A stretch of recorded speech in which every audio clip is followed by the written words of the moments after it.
este curso de capacitación. Yo soy muy agradecido de que nuestra institución rectora, en la cual todos los centros de conciliación y arbitraje nos debemos, se haya brindado tan generosamente para poner a una de sus mejores expertas, lo tengo que decir, a nuestra invitada del día de hoy, y sobre todo acompañarnos en esta cruzada por el acceso a la justicia.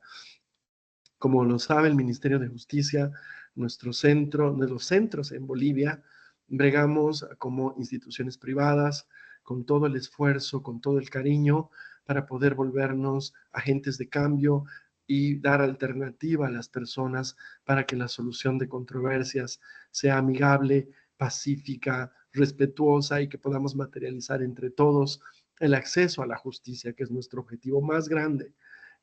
Tenemos una filosofía de servicio y estamos muy agradecidos, y yo lo tengo que decir, por favor, doctor Hernani, extender a la señora viceministra, al señor ministro, a las autoridades del Ministerio de Justicia, nuestro más sincero agradecimiento.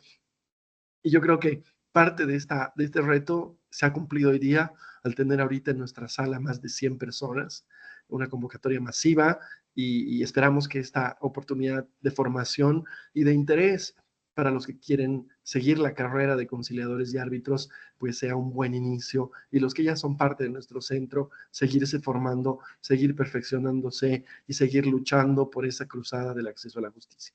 Sin más, me gustaría hacer una breve reseña de nuestra invitada de honor esta noche. Se trata de la doctora Cintia Maciel Hernani Machicado. Ella es abogada de profesión con diplomados en educación superior, trata y tráfico de personas y delitos conexos, derecho procesal y conciliación. ¿Es instalado? Ya está habilitado Wi-Fi. Voy a pedirles a todos también que podamos apagar nuestros micrófonos para poder evitar cualquier interrupción. Y al doctor Odena, usted que está como administrador, tal vez temporalmente solo para la presentación, poder suprimir estas interferencias. Adolfo, si me estás escuchando, estás con el micrófono. Eso, muchísimas gracias.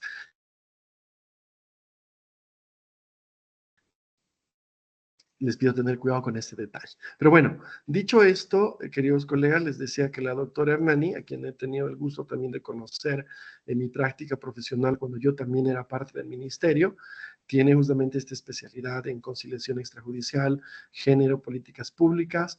Desde el 2017 desempeña funciones en varias áreas del Viceministerio de Justicia y Derechos Fundamentales, y actualmente es profesional en justicia y análisis normativo de dicho viceministerio, pero sobre todo es una persona que ha estado bregando muchos años en la política pública del acceso a la justicia, y bueno, que le doy la más cordial bienvenida.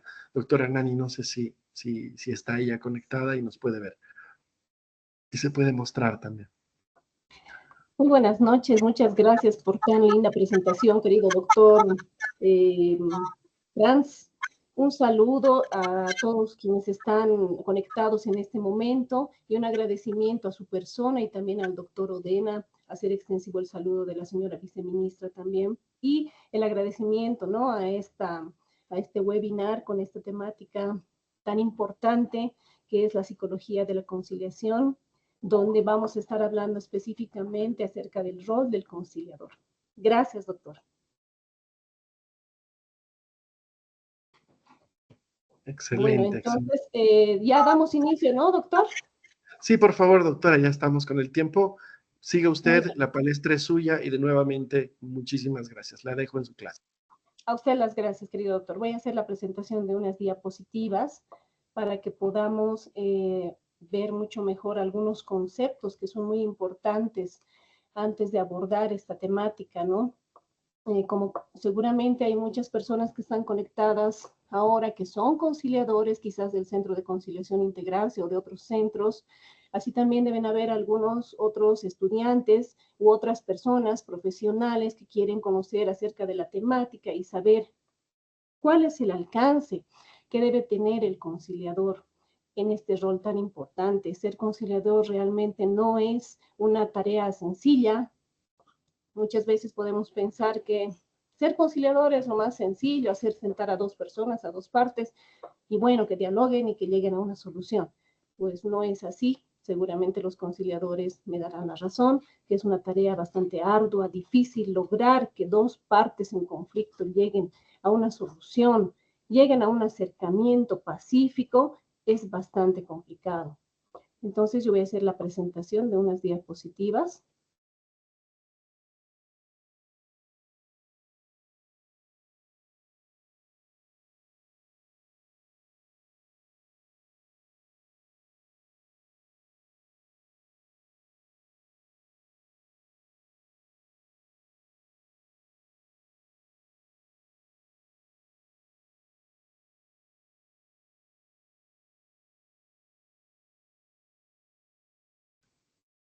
Se ve perfecto, doctora.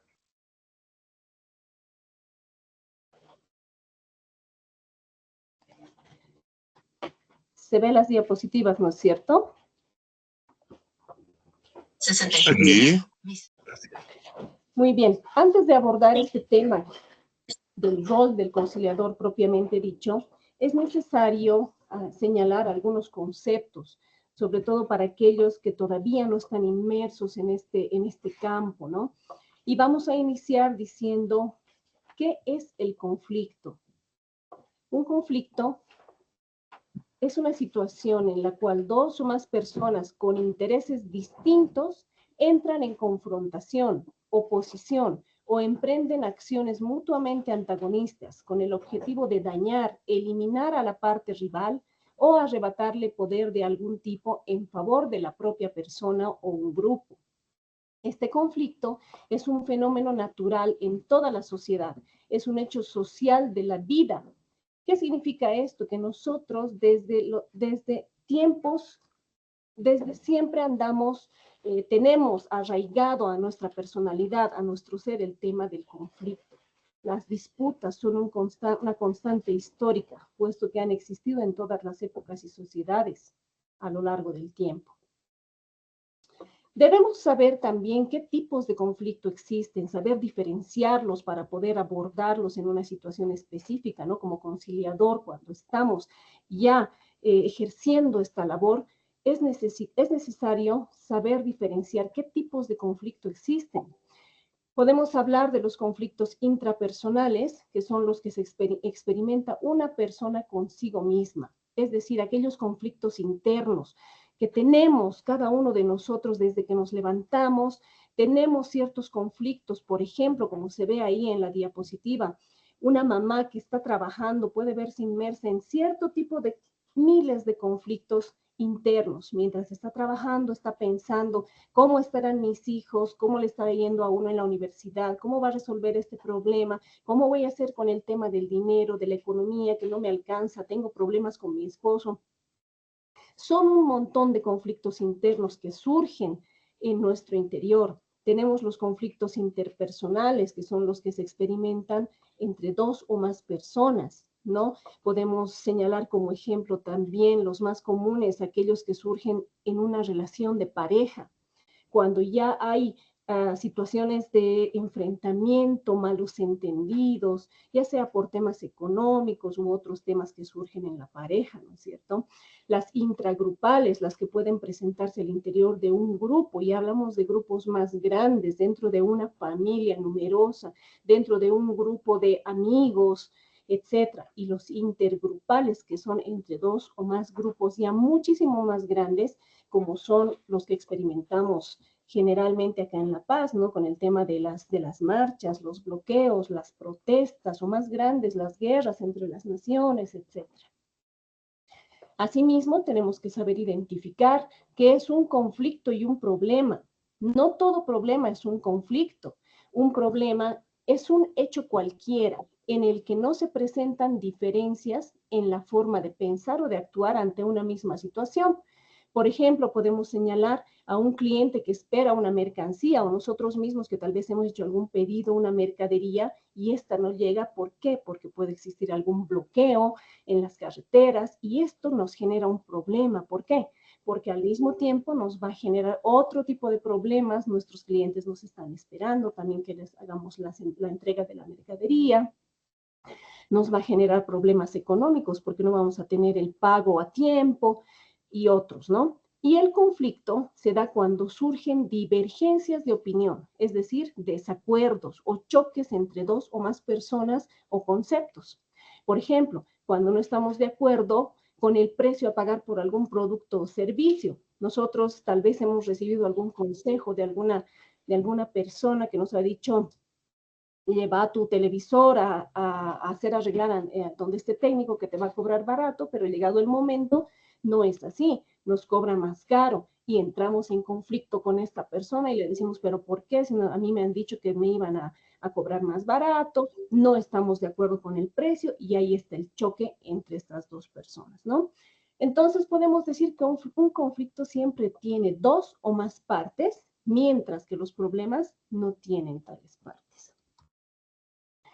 Hablamos de los pseudoconflictos. ¿Qué son estos? Ocurren cuando las personas están de acuerdo, pero por alguna mala comunicación creen que no lo están. Es decir, se puede decir que son conflictos falsos, ya que no comprenden que sus diferencias se deben a un malentendido entre ellas o alguna mala interpretación, ¿no? No a diferencias reales de opinión. Por ejemplo, ponemos que algún compañero de trabajo quiera usar alguna estrategia para abordar algún proyecto en específico que le pide a su jefe, pero los compañeros prefieren utilizar otras alternativas. No se dan cuenta que al final los lleva a resolver el mismo problema y ambos persiguen el mismo fin. Entonces ahí surgen estos pseudo conflictos. Y tenemos también los conflictos latentes que pueden percibirse tal vez como un no conflicto. Es decir, son aquellos que existen, pero las personas que están implicadas no son conscientes de ello.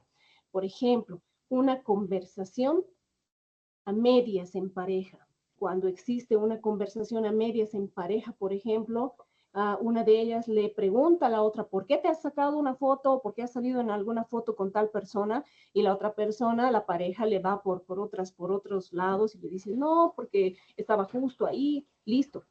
Ahí queda, pero el conflicto está latente, ¿no? En algún momento esto va a salir. Eso significa el conflicto latente. ¿Qué nos lleva a pensar esta situación que yo les hablo acerca del conflicto? A que la sociedad, es decir, nosotros, vivimos en una cultura de la violencia. ¿Y qué es la cultura de la violencia? Es aquella en la cual la respuesta violenta ante estos conflictos se ve como algo natural, normal e incluso como la única manera viable de hacer frente a los problemas y disputas. No vemos otras alternativas, directamente reaccionamos, nos dejamos llevar por nuestras emociones, nuestros instintos, nuestros enojos, rabias, sentimientos encontrados y reaccionamos de manera violenta creyendo que esa es la solución. Es el comportamiento de alguien incapaz de imaginar otra solución a un problema o conflicto que lo atormenta. Es la falta de educación y capacidad para manejar estos conflictos. Y lamentablemente, estas actitudes de violencia son transmitidas de generación en generación a través de un proceso, ¿no? Ya sea de educación, socialización, tanto en la familia como en la misma sociedad. Por ejemplo, les puedo señalar que ante un conflicto que se presenta en la unidad educativa de uno de nuestros hijos, alguien agrede a nuestro hijo de pequeñitos, nosotros inmediatamente, sin analizar, sin pensar, le decimos a nuestro hijo, tienes que pegarle igual, no te tienes que dejar. Tú, si te ha pegado él, tú también tienes que pegarle. Y no nos estamos poniendo a pensar en lo que le estamos enseñando a nuestro hijo, a manejar esos conflictos con violencia. La primera opción que le damos es, tú tienes que reaccionar de manera violenta. Y no así le damos la oportunidad de analizar y de decir, no, hay que conversar. Tal vez conversando con el otro niño, vamos a poder identificar algún tipo de problema, de disfunción en su hogar y vamos a poder comprender por qué este niño se está actuando de esta manera. ¿No? A eso me refiero con que tenemos una cultura de la violencia arraigada, ¿no? En todos. Y precisamente es esta cultura de la violencia la que nos lleva a nosotros a analizar qué es la cultura de paz, que está lógicamente establecida muy claramente en el artículo 10 de la Constitución Política del Estado. Aquellos entendidos en la materia del derecho conocerán que el artículo 10 de la Constitución nos dice que el Estado Plurinacional de Bolivia es un Estado pacifista que debe promover este derecho a la paz. Y no solamente el Estado, sino también todas las personas tenemos la obligación y el deber de promoverla. En este entendido, ¿qué es la cultura de paz? Es una serie de valores, actitudes y comportamientos que rechazan esta violencia y previenen los conflictos, tratando de atacar sus causas para solucionar los problemas mediante ¿qué? Mediante el diálogo, la negociación entre personas, grupos y naciones. Ustedes se dan cuenta, aquí los dos elementos importantes son que es el diálogo, la negociación, cosa que no lo tenemos muchos de nosotros, ¿no? Es muy difícil para muchos de nosotros poder dialogar ante algún conflicto. Realmente es difícil, aunque parezca fácil. ¿Y a través de qué se puede enseñar el tema de la cultura de paz? De la educación, la igualdad y el respeto a los derechos humanos. Entonces, si hablamos de la cultura de paz, ¿a través de qué el Estado se vale para poder llegar a esa cultura de paz? Una de las formas es a través de la conciliación. Y estamos hablando específicamente ahora de la conciliación extrajudicial, ¿no? Las que se llevan y se desarrollan en los centros de conciliación extrajudicial, lo cual no significa que un conciliador judicial no vaya a realizar, sino todo lo contrario, ¿no? También tiene que tener ciertas características este conciliador. El término conciliar deriva del término latino conciliar, que significa ajustar los ánimos de quienes están opuestos entre sí. Es un proceso en el que uno o más conciliadores asisten a los interesados, que son las partes, facilitándoles el diálogo para llegar a acuerdos y soluciones legales, equitativas y justas al conflicto. Se caracteriza porque un tercero ajeno al conflicto es quien ayuda a las partes a comunicarse y a generar propuestas de solución al conflicto, donde las mismas de forma voluntaria decidirán la mejor manera de solucionar esa controversia. Esto parece bastante sencillo, pero no es así. Si ustedes se dan cuenta, el conciliador no es parte del conflicto, es una tercera persona ajena a ese conflicto, es decir, no conoce a las partes, no sabe de cómo están viniendo estas partes, con qué carga emocional están viniendo las partes al centro de conciliación a conciliar. Entonces, imagínense, sin conocer a estas personas, tiene el rol de facilitar, buscar los canales para facilitar el diálogo entre estas dos personas, para llegar a un acuerdo legal, equitativa y justa. Ahí nomás nos daremos cuenta de lo difícil que es esta labor, ¿no? Muchas veces ni siquiera nosotros mismos, en nuestro rol de conciliador, podemos conciliar con nuestras propias familias, con nuestros esposos, con nuestros hijos, con nuestros hermanos. Nos vemos en una situación realmente muy difícil cuando son conflictos propios y somos conciliadores. Ahora imagínense ser un conciliador que sin conocer a las dos partes que están en conflicto, tengan ese rol de tener que conseguir que estas partes lleguen a un acuerdo y encima que sea un acuerdo justo para ambos. Bueno, creo que eso es una tarea bastante difícil, ¿no? Y precisamente el conciliador tiene que conocer los principios rectores de la conciliación. ¿Cuáles son estos principios rectores que son muy importantes? El primero es la voluntariedad. Esto es bastante importante. ¿Por qué? Porque la conciliación es voluntaria desde un principio. Las partes no son notificadas para una audiencia de conciliación. Las partes son invitadas y si quieren, si así lo desean, aceptan y asisten a la conciliación. Si no, nadie los puede obligar. La voluntariedad llega hasta el momento también de la suscripción del acta de conciliación, ya sea total o parcial, no nos olvidemos de eso. La voluntariedad significa que cualquiera de las dos partes, antes de suscribir el acta de conciliación, puede decir simplemente, no, yo no estoy de acuerdo y me voy. Y listo, ahí la conciliación se termina. Pero una vez que ya está suscrita el acta de conciliación, esa voluntariedad que ha sido plasmada con su firma en un acta de conciliación por las partes, tiene que ser cumplida y tiene carácter de cosa juzgada. La confidencialidad, que es otro principio. Las partes se reúnen con el conciliador en el centro de conciliación y precisamente todo este procedimiento tiene que ser confidencial. ¿Qué significa eso? Que terceros ajenos no pueden ingresar a la sala, no pueden conocer cuál es la temática que se está tratando, ni cuáles son los resultados al que ha llegado.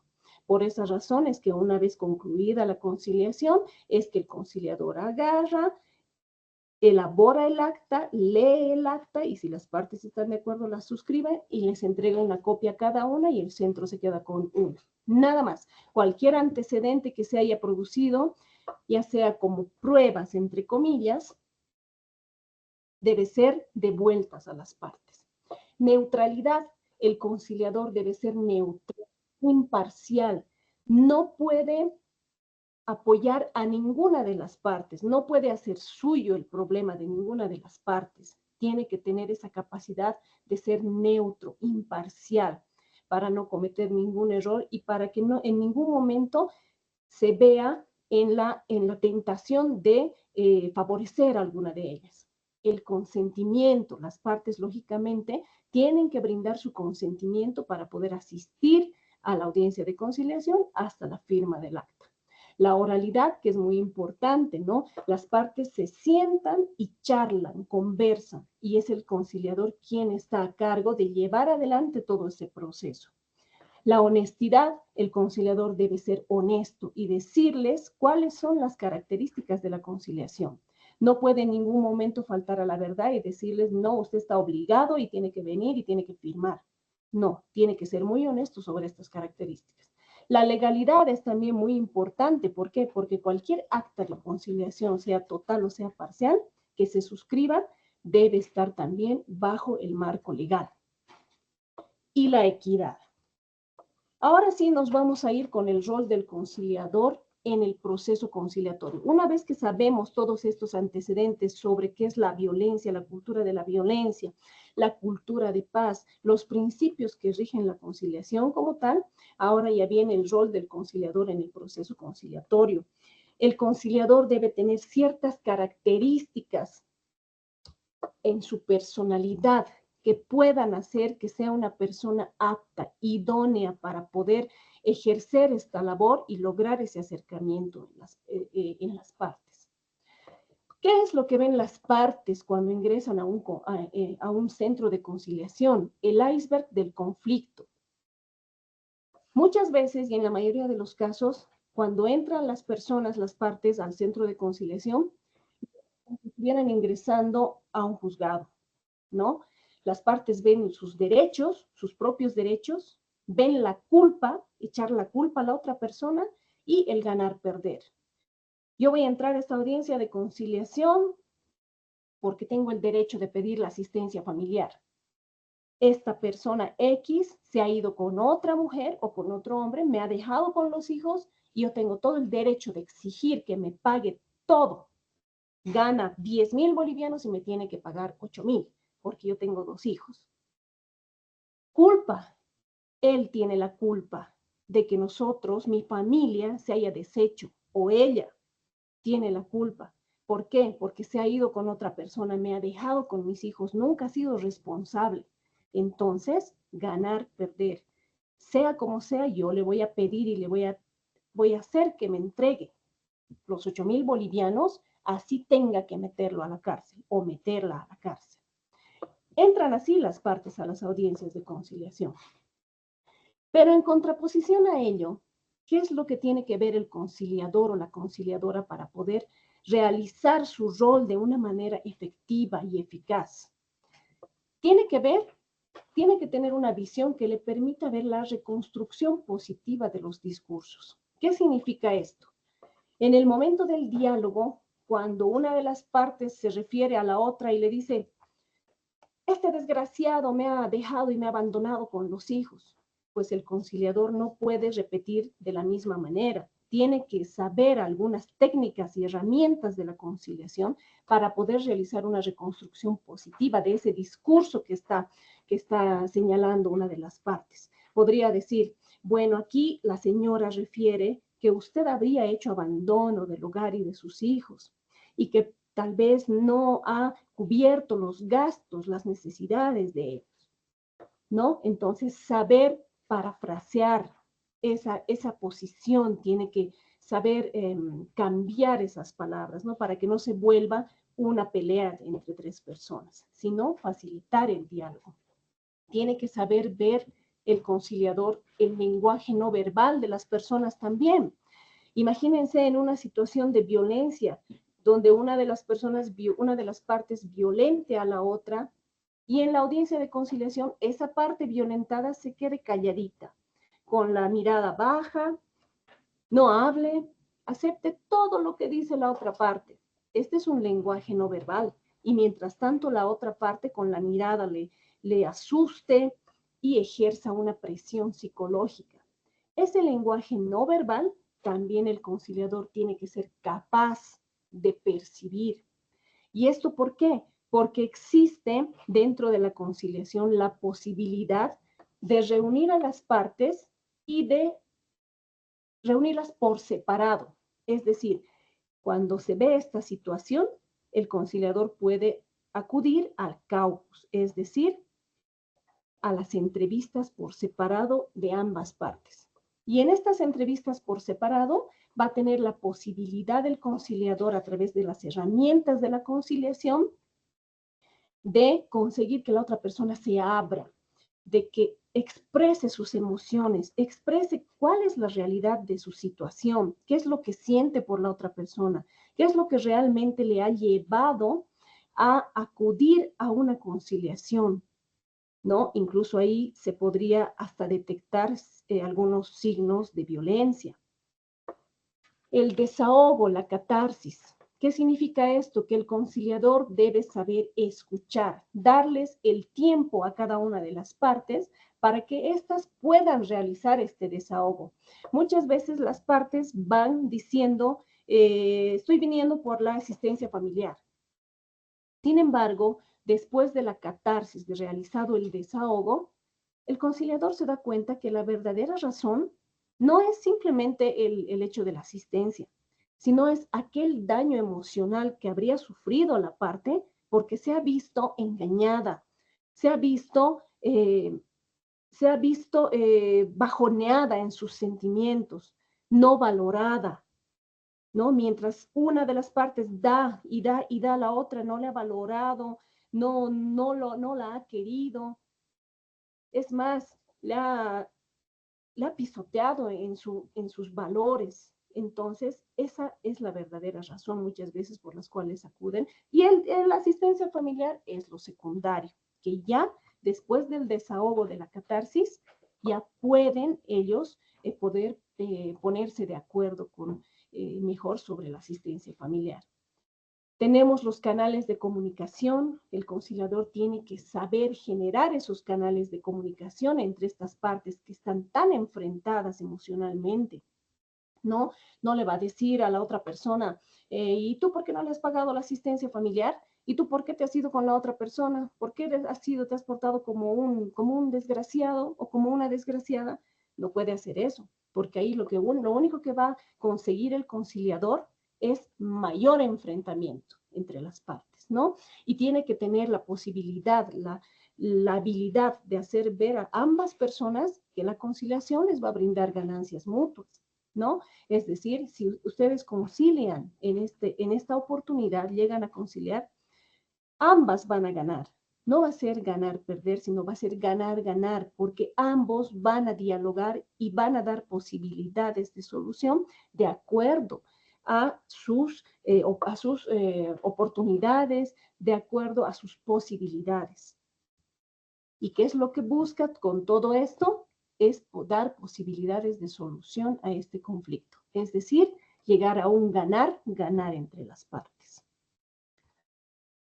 Por otra parte, el conciliador tiene que saber, ¿no? Decirles algo muy importante a las partes, hacerles notar cuáles son los beneficios, las ventajas de la conciliación frente a un juicio ordinario, que lógicamente resulta obvio para todas las personas que hemos acudido, ya sea como conciliadores o para tener una audiencia de conciliación por algún conflicto que hayamos tenido en algún momento.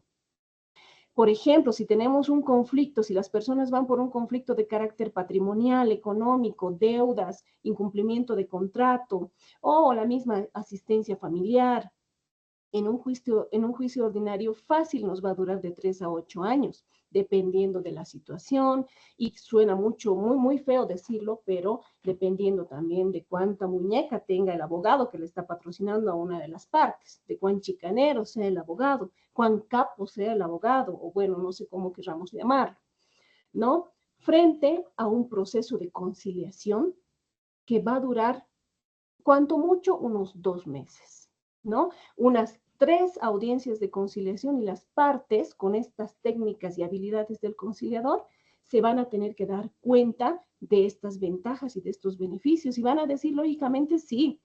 Si yo me voy a un juicio ordinario, encima que voy a pagar al abogado por todos estos años, voy a tener que pagar también el impulso procesal del juzgado, voy a tener que enfermarme, porque un juicio ordinario muchas veces conlleva también a problemas de salud por los enfrentamientos, por el estrés diario que significa este juicio ordinario, ¿no? Tener que ver a la otra persona que antes amaba y ahora se ha convertido en mi mayor enemigo, en mi mayor enemiga, y los enfrenta, es realmente un desgaste emocional.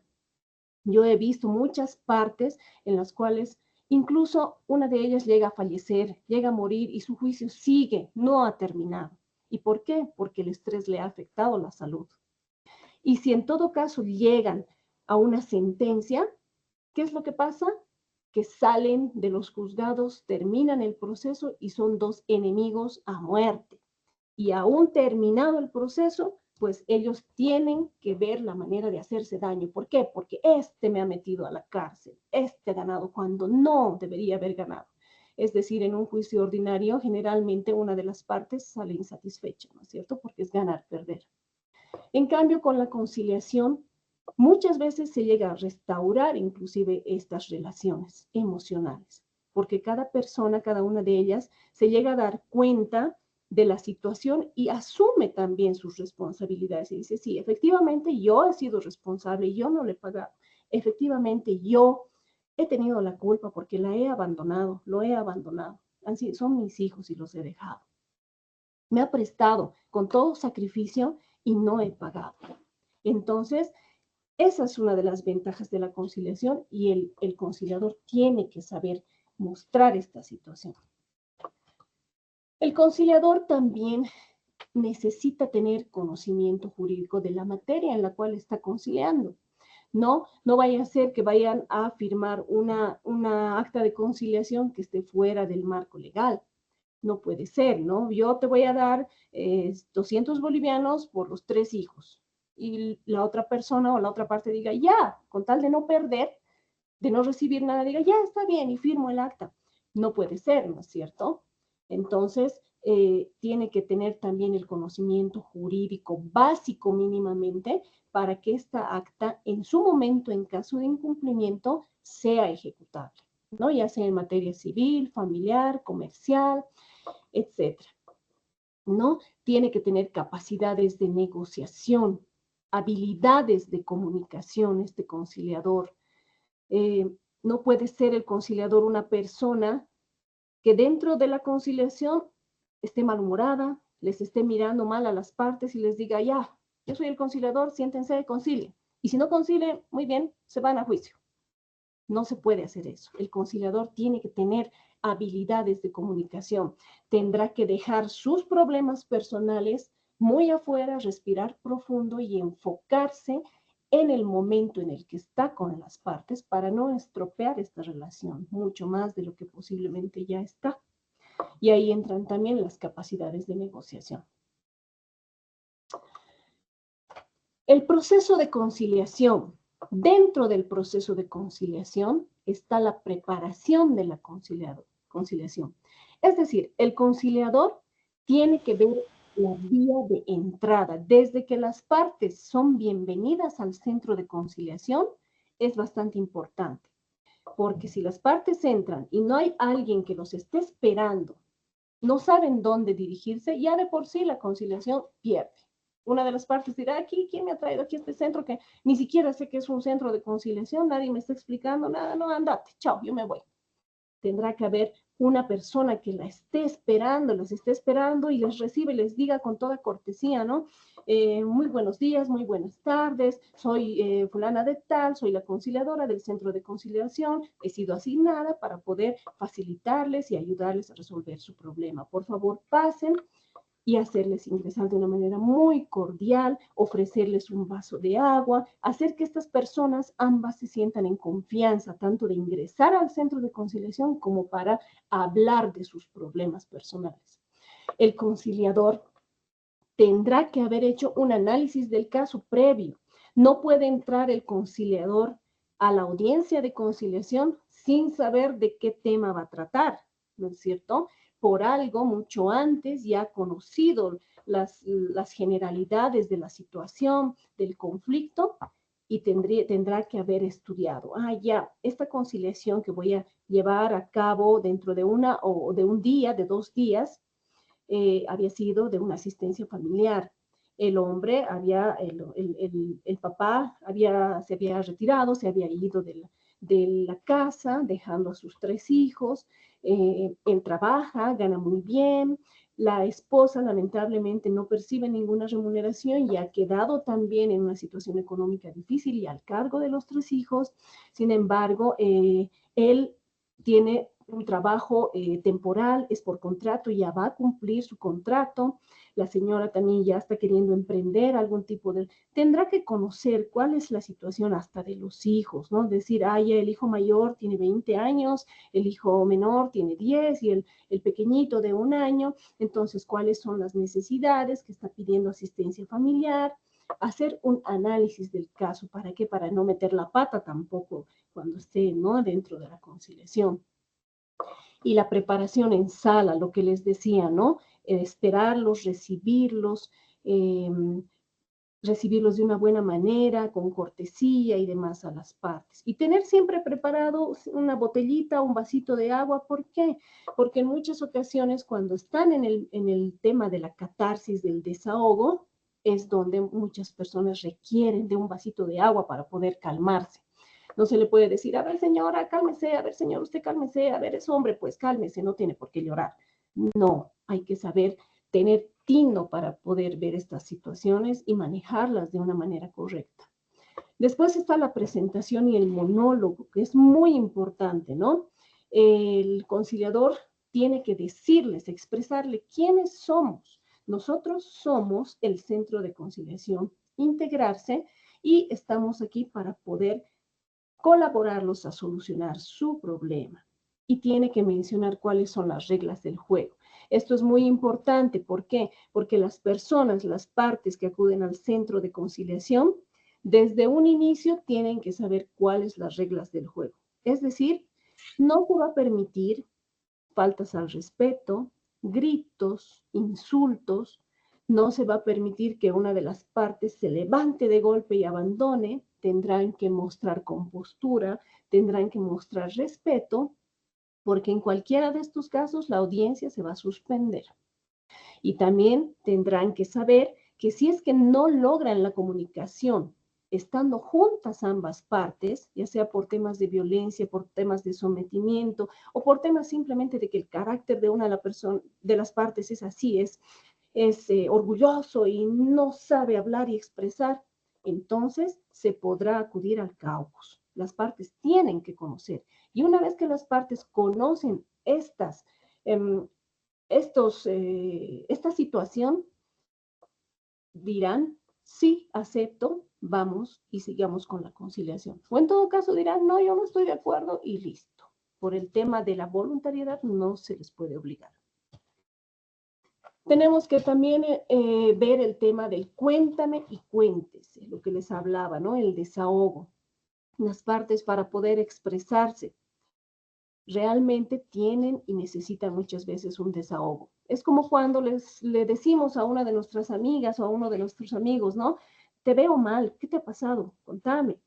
Al principio no hablará, se mostrará un poco reacio, pero después cuando nosotros ya generamos esa confianza, pucha, sí, ¿sabes qué, hermano? ¿Qué ha pasado? Yo también estoy en una situación, me imagino que tú, ya la otra parte se soltará y dirá, sí, ¿sabes qué? Esto me ha sucedido, así ha pasado, y te empezará a contar desde que era niño, desde que era joven, adulto, y hasta que se ha conocido con esa persona, y hasta que le ha prestado el dinero con todo su sacrificio, y esa persona no le ha devuelto. Es más, cuando le he cobrado, me ha dicho, ¿y tú para qué me prestas? Pues no deberías haberme prestado, tú tienes la culpa. Hay casos en los que yo he visto que sí, el deudor dice eso, ¿no? Entonces, eso es lo que más que el dinero muchas veces, que la devolución de esos 100 pesitos o 1000 bolivianos, le duele a la parte que esa otra persona no haya sabido valorar el sacrificio que ha hecho para prestarle, cuánto le ha costado trabajar para conseguir ese dinero, y sin embargo que le pague diciéndole así de esa manera, ¿no? Entonces, ahí ya se logra, el conciliador logrará el desahogo de una de las partes.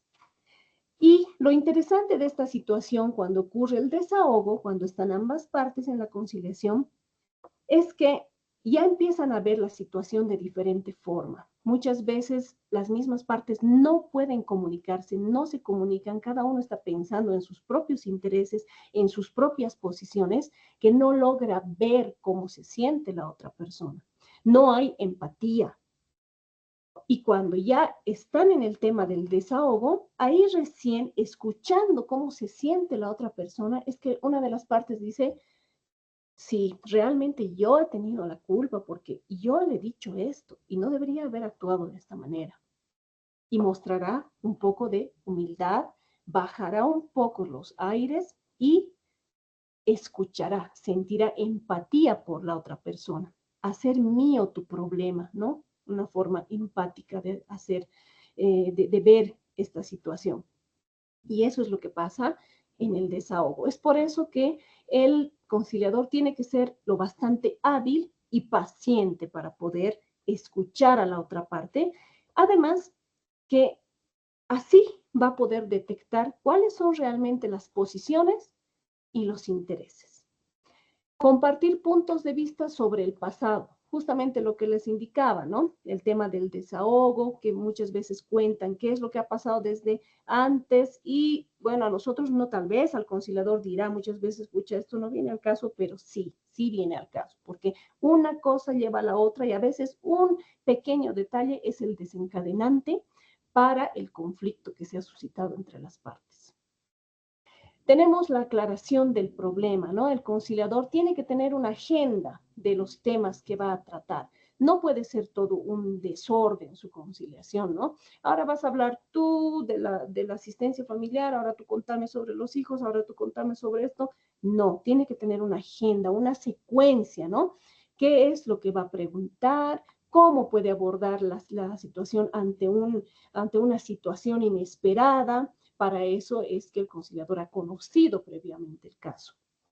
¿Dónde estamos? Estamos en un centro de conciliación y el tema de identificar intereses del presente, ¿no? Esto es muy importante. ¿Por qué? ¿Por qué les decía el de identificar intereses y posiciones? Por ejemplo, en este tema de la asistencia familiar, las posiciones a veces son muy grandes, muy diferentes, muy contrapuestas. Yo me voy con la posición de que te voy a sacar asistencia familiar, los 8.000 bolivianos, y no me interesa, sea lo que sea, lo voy a lograr. Esa es mi posición. Y la posición del papá de mis hijos podría ser, yo no voy a pagar ni un centavo porque además yo ya no voy a trabajar y que me importa que haga lo que sea, no voy a pagar, aunque sea que me meta a la cárcel. Sus posiciones. Pero ¿cuáles son los verdaderos intereses después del desahogo? ¿No? ¿Por qué había sido esta situación de las posiciones? Porque detrás de esa situación, de ese problema, había estado un tema de violencia, la mujer no ha sido valorada, el hombre no ha sido valorado, temas que han lastimado su ego, que los han lastimado profundamente, ¿no? Y han hecho que lleguen a este enfrentamiento. Una vez que ya identifican por qué tienen esas posiciones y han desahogado esta situación y han logrado la empatía entre ellos, han bajado los humos, ya pueden identificar los intereses. Ya, está bien, la verdad es que mi hijo mayor ya está trabajando, no necesita la asistencia familiar. Sí necesito para mis 2 hijos, pero están en un colegio público, no tienen muchos gastos. Entonces ya los intereses se van identificando. Si la posición era así grande, el interés se va volviendo más reducido y puntual. ¿Cuáles son los verdaderos intereses? Y sobre estos intereses ya se puede trabajar de mejor manera, ¿no? Ya el papá dirá, sí, efectivamente, sí, es verdad, yo voy a trabajar, pero voy a buscar otro trabajo y voy a pagarle el colegio a mis hijos, la alimentación también, pero ella también ya está queriendo emprender su propio negocio y va a poder tener ingresos que nos va a apoyar y ya empiezan ahí a ponerse de acuerdo. La mujer también dirá, sí, efectivamente, entonces mientras tanto, tú puedes pagar hasta tal fecha el colegio y yo ya voy a empezar a generar dinero en unos meses, yo también ya voy a pagar y se van poniendo de acuerdo las partes. Pero ¿después de qué? De todo un proceso de escucha, de desahogo y de todo tipo de situaciones, ¿no? El conciliador también tiene que ser hábil para realizar esa negociación asistida, búsqueda de soluciones. Si bien el conciliador no es la persona que va a imponer las soluciones, porque las soluciones tienen que dar las personas cuando ya están libres de todos esos sentimientos, el conciliador puede sugerir algún tipo de solución, ¿no? Tratar de guiar un poco, no imponer, jamás. Esta es la única solución que yo veo para ustedes. Eso jamás, sino decir sí. Una puede ser esta la solución, que usted pueda aceptar esto y usted después aquello, a ver, véanlo, si ustedes están de acuerdo, si es bueno o en todo caso ustedes vean otro.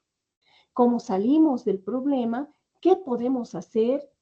Y ver, tener una visión a futuro, ¿no? Hacerles entender a las partes que después de esta conciliación, después de todo este proceso que está atravesando, van a poder salir de ahí, del centro de conciliación, ya no como una pareja normal, pero van a poder salir con una relación restablecida. El uno le va a poder comprender al otro, el otro va a poder disculpar o perdonar al otro o ambos y se van a dar la mano y van a decir, muy bien, la verdad es que yo te entiendo, ya te perdono, te disculpo, nos pondremos a pensar en nuestros hijos, cómo vamos a resolver, porque al final ya esta es una situación que no queremos ambos que afecten a nuestros hijos.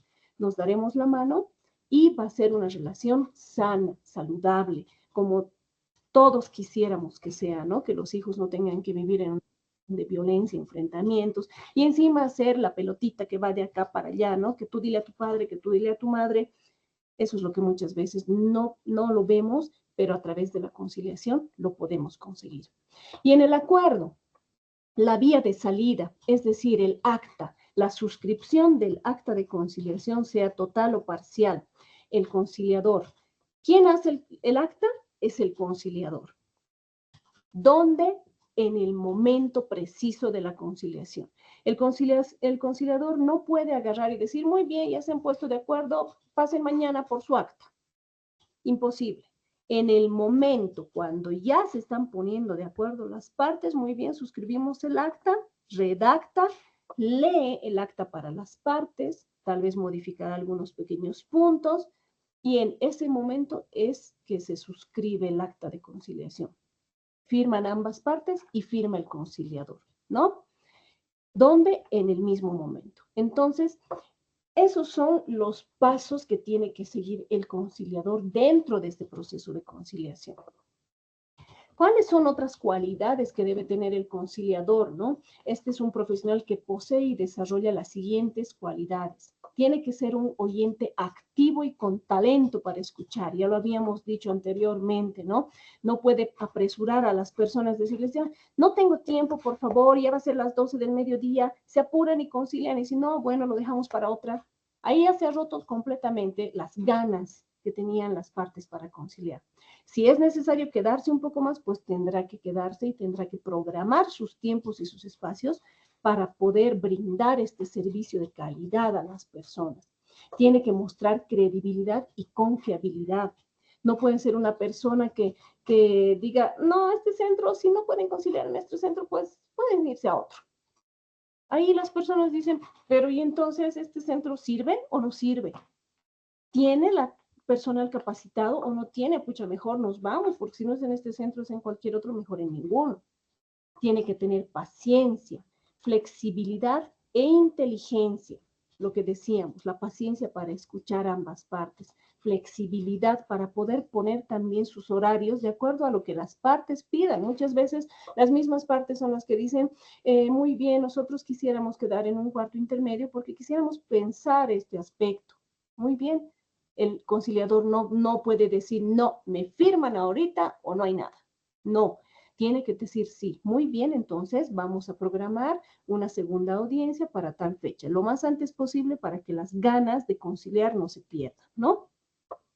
Sensibilidad, respeto y honestidad. Sensibilidad en el aspecto en que cada situación, cada problema realmente es muy distinto, pero cada problema, por muy pequeño que sea, afecta a las personas de distinta manera, ¿no? Entonces el conciliador tiene que tener esa sensibilidad, no para parcializarse con alguna de las personas, sino para poder manejar de mejor manera la situación y decir, si se debe estar sintiendo de esta forma, entonces le tendré paciencia. Respeto, empatía, neutralidad, no puede favorecer a ninguna de las partes, no puede hacer suyo el conflicto, el conciliador, para decir, esta desgraciada le ha abandonado con sus hijos a este, entonces, sí, que pague, no puede hacer eso, ¿no? Tiene que ser neutral, tiene que tener buen humor, tiene que ser persuasivo, enérgico en muchas oportunidades. Sí, porque muchas veces cuando uno tiene buen humor, las otras partes también, las otras personas también quieren tomar el protagonismo y eso no puede ser, no pueden. Aquí el que dirige la conciliación es el conciliador, pero tiene que ser enérgico cuando deba hacerlo. Si una de las partes empieza a faltar al respeto, pues sin necesidad de gritar, pero con energía, decirle, señor, hemos señalado las reglas. Por favor, tome asiento y guarde compostura. Debe ser imaginativo, objetivo y perseverante. ¿Qué significa esto? Que a la primera que las partes digan, no, ya no quiero, listo, se acaba la conciliación, punto final. No, debe ser perseverante, ¿no? Persuasivo, saber persuadir a las partes, decirles, muy bien, si no están llegando a un acuerdo ahora, podemos ver otros modos, tal vez esta forma de solucionar les puedo sugerir o quizás podríamos volvernos a ver en cuanto usted vaya y lo analice, nos volveremos a ver para otra audiencia de conciliación y volverles a señalar cuáles son las ventajas, de qué se van a librar en las partes si realmente logran llegar a una conciliación. Capacidad para la comunicación y para la promoción de la confianza. Es algo realmente un poquito difícil, pero hay que trabajarlo, ¿no? Y hay métodos, hay técnicas, hay herramientas de las cuales se puede valer el conciliador para tener esa capacidad de comunicación y para poder promover esa confianza en las partes, ¿no? No todos tenemos esa capacidad, inclusive hasta por nuestra misma cara, ¿no? A veces nos ven y nos dicen, pucha, qué seria esta señora, ¿no? Yo ni queriendo le contaría nada a esta señora, está enojada. Cuando en la realidad no es así, mi cara es así, pero yo soy realmente una persona accesible. Entonces debemos trabajar todos esos aspectos para generar confianza. Capacidad de saber tomar distancia. ¿A qué se refiere esto? Si nosotros estamos sintiendo que ya estamos haciendo parte el problema de nosotros, es decir, nos estamos viendo identificados porque por alguna causa estamos pasando por una situación similar y sabemos que no vamos a poder ser imparciales, debemos tener la capacidad de tomar distancia y decir, miren, yo me retiro y vamos a cambiar de conciliador. Porque si no, en lugar de favorecer a las partes, las voy a desfavorecer con mi parcialidad, ¿no? Capacidad de abstenerse, de proyectar el propio juicio, ¿no? No podemos decir sin pensarlo dos veces, sí, usted debería pagar 1.000. No podemos hacer eso. Nosotros podemos estar pensando una cosa, pero tenemos que tener esa capacidad de abstenernos, de decir lo que estamos pensando, ¿no? Y pensarlo dos veces para no entorpecer este proceso de conciliación. Asimismo, se dice que el conciliador es el director y guía del proceso, es agente de realidad, es un facilitador de la comunicación y negociación entre las partes, ¿no? Y tiene la responsabilidad en la conducción del procedimiento. ¿Para qué? Uno, para abrir esos canales de comunicación y la manera de abordar esos problemas. Facilitar la discusión entre las mismas, entre las partes, que las partes pasen de esas posiciones que hablábamos a los intereses, de presentar nuevas ideas y propuestas y opciones para llegar a un acuerdo exitoso, velando por la legalidad del acta. Eso no nos olvidemos, por favor. Entre otras tareas del conciliador está el tener las habilidades para poder cambiar ese chip adversarial que existe entre las partes, flexibilizar el ambiente y positivarlo, promover un ánimo de colaboración entre partes, ayudar a las partes a comprender los hechos conflictivos, asegurar que los puntos de vista de las partes sean escuchados y lograr que sientan que han sido tratados con justicia. Qué importante es esto, que las partes sean escuchados y lograr que sientan que han sido tratados con justicia. Ahí el conciliador le estará dando el lugar a cada persona, ¿no? Muchas veces una de las partes o ambas dicen, a mí nadie me escucha, nadie me entiende, nadie sabe por qué actúa así. Y precisamente para eso sirve que el conciliador sepa escucharlos, ¿no? Para que la parte diga, sí, esta persona me ha escuchado y me ha comprendido. Y la otra persona también, la otra parte. Responder efectivamente ante situaciones de crisis o bloqueo, porque muchas veces puede ser que una de las personas se comporte con violencia, ¿no? O se comporte de manera bloqueada, es decir, que no hable, que no diga ni una palabra y no diga nada. Entonces, tiene que saber ver la manera de hacer que esta persona tenga confianza y saque todo lo que siente.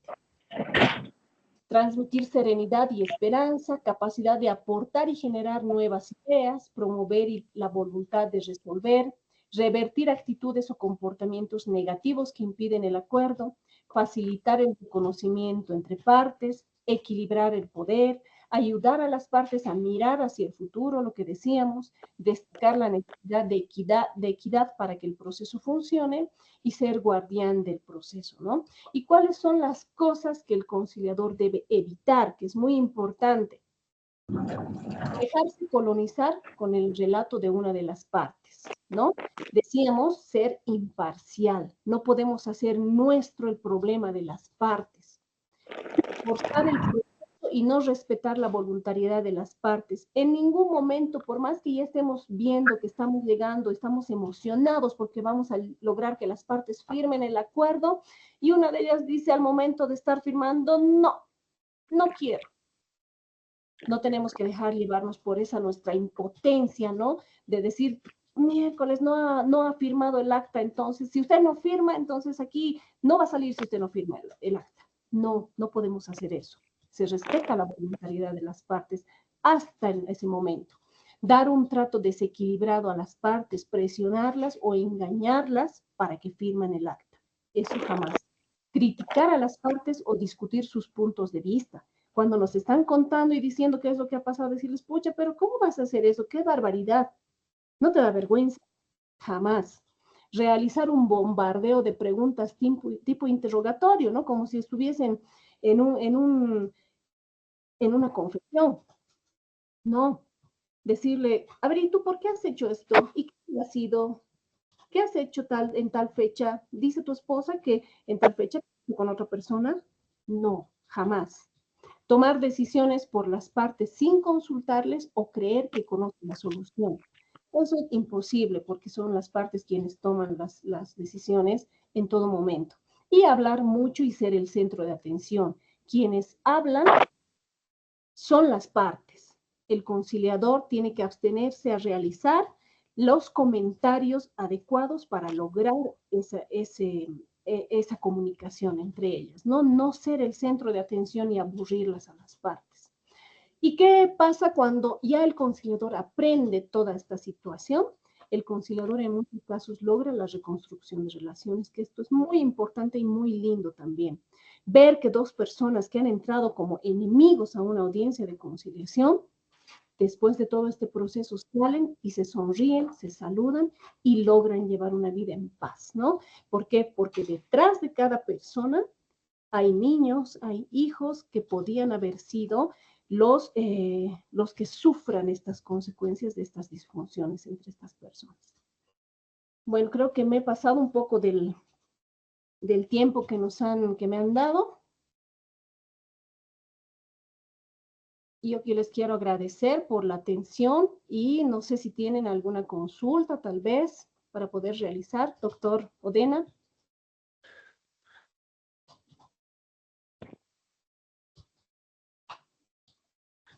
Muy enriquecedora intervención, ¿no? Le agradecemos mucho.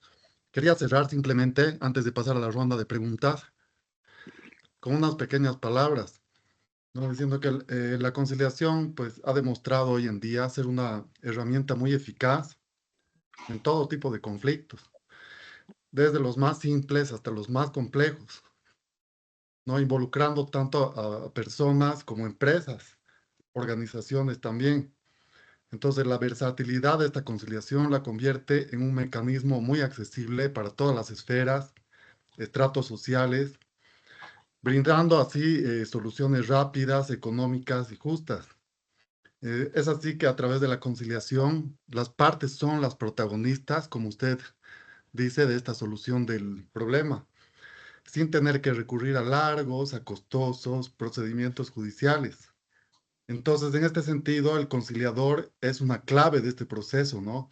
No es simplemente un mediador, sino que el conciliador tiene que facilitar, es un facilitador, el conciliador es un facilitador y este conciliador tiene que tener una profunda comprensión tanto de la diversidad cultural de nuestro país, ¿no es cierto? Y también tiene que tener varias habilidades como la escucha activa, como usted lo ha dicho, la empatía, la asertividad, ¿no ve? Tener también una fuerte capacidad para analizar el conflicto, identificar, ¿no? Las posiciones, los intereses.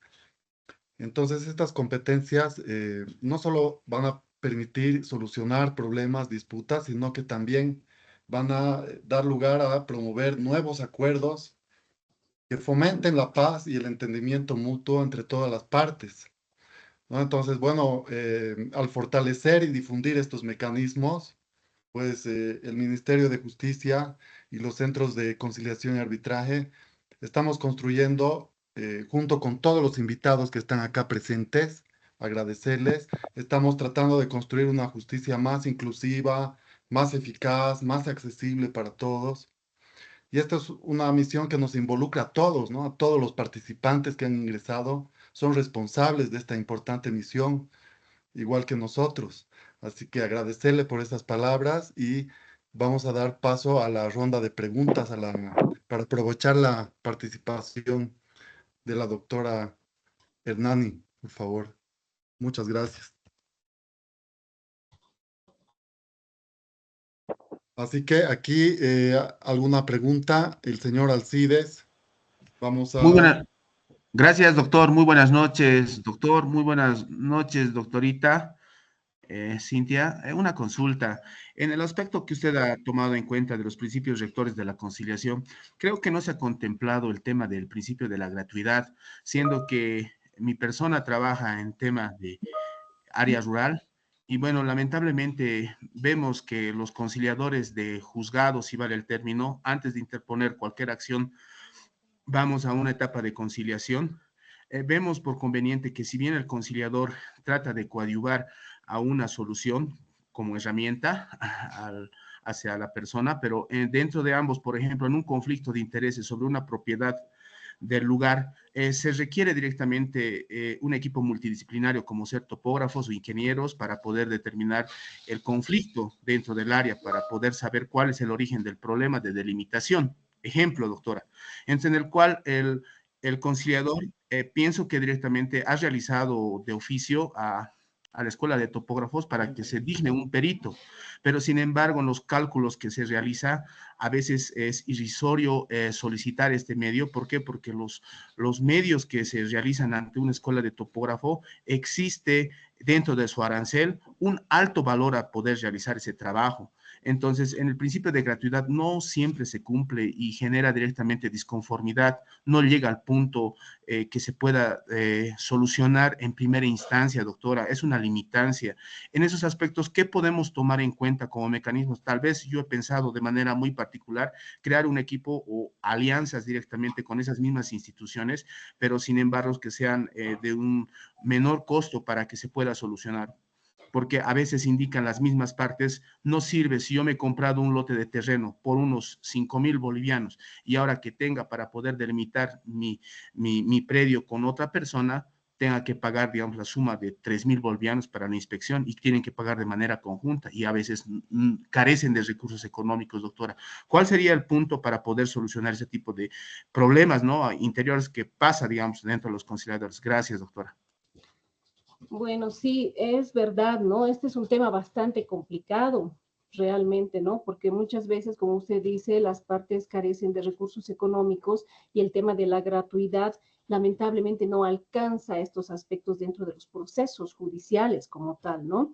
Entonces, los mecanismos, pues habrá que analizarlos seguramente, habrá que ver cómo se puede solucionar esa situación. Yo no puedo dar en este momento un punto de vista a priori, porque también tenemos que ver que el tema de la gratuidad alcanza al proceso mismo, pero no a esta situación donde se requieren de ciertos peritos y demás, donde son las partes que tienen que cubrir estos gastos, ¿no? Por eso mismo decía un principio que nos íbamos a enfocar precisamente el tema de la conciliación extrajudicial, las que se realizan en los centros de conciliación extrajudicial, ¿no? Asimismo, sobre este aspecto debo señalar que dentro de la conciliación extrajudicial existen aranceles que son propuestos por los mismos centros de conciliación. El Ministerio de Justicia y Transparencia Institucional no regula el tema de los aranceles de los centros de conciliación. Son estos mismos los que establecen sus propios aranceles,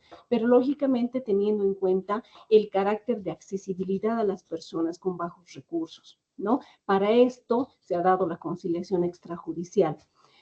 Son los mismos centros los que establecen sus aranceles, y en el tema del pago a peritos especialistas también son las partes quienes tienen que cubrir, ¿no?, estos gastos. Entonces, yo creo que para el tema que usted señala habrá que hacer un análisis, habrá que ver un tema ya más profundo para ver cómo solucionar esta temática que lógicamente le doy toda la razón, ¿no? Muchas veces las partes se ven limitadas porque no tienen los recursos.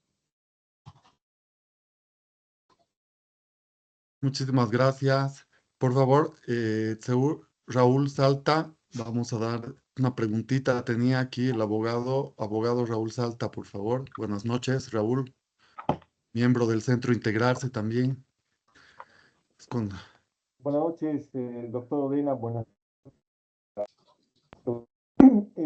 Más que una pregunta, tenía un comentario respecto a todo el protocolo de atención que se ha mencionado esta noche. Doctora, realmente sí es adecuado lo que se plantea, pero cuando uno va a conciliación al propio Ministerio de Justicia, no sucede de esta forma. Ahí sí te dicen, mire, ya son las 6, me tengo que ir a las 7, te lo dicen de frente, te citan por una segunda conciliación y el conciliador cambia el conciliador, esa persona que no tiene ni idea de tu caso, llega a la tercera conciliación y cambia a un tercer conciliador. No puede, ¿no? Y conozco casos de personas que han ido a 4 audiencias de conciliación con 4 conciliadores diferentes. Pero no solo eso, no hay ningún tipo de introducción. pero no es lo único. Dejan que ingresen terceras personas, ¿no? Hay partes que entran con abogado, ¿no? Entran con el esposo, con la esposa, cuando la conciliación es solo para una persona. Y bueno, de repente en la práctica es mucho más difícil, ya lo mencionaba usted, doctora, es mucho más difícil ser conciliador que teorizar al respecto, ¿no? Tal vez tienen sobrecarga, mucho trabajo y realmente quieren irse a su casa, pero el protocolo de atención en el propio Ministerio de Justicia incumple prácticamente todo lo que indica que no hay un vaso de agua, aunque la gente llore, ni un clínico, no hay. Solo quería comentar eso, estimada Flor. Gracias. Bueno, doctor, yo quiero agradecerle más bien por su comentario, ¿no? Porque es de inteligentes también saber escuchar las críticas que vienen y precisamente a mí me hubiera gustado escuchar otro tipo de comentario al respecto de la atención de algunos centros que brinda el CIFPLU.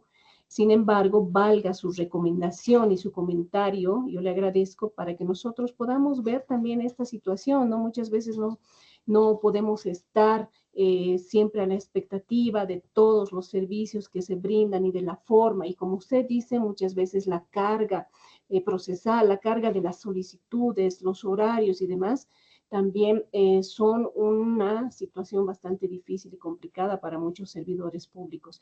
Pero usted pierda cuidado que nosotros vamos a tomar cartas en el asunto como instancia técnica competente para ver de mejorar los servicios que brindan estos centros. Muchas gracias. Gracias a usted. Bueno, muchas gracias. Si no hay más preguntas, ya el tiempo se nos ha agotado. Agradecerles por la participación, agradecerle nuevamente a la doctora Cintia Hernani y recomendarles, por favor, que no se salgan de nuestro grupo de WhatsApp, porque mediante este les vamos a informar de nuevos webinars, de nuevas actividades que vamos a tener. Ya agradecerles, muy buenas noches, que tengan muy buenas noches. Gracias, doctor Odena, y gracias también a todos quienes han estado conectados y han escuchado el webinar.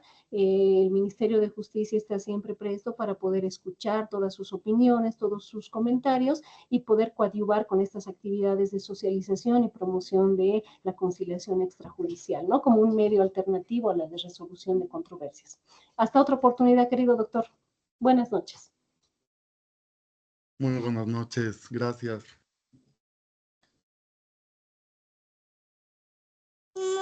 Buenas noches.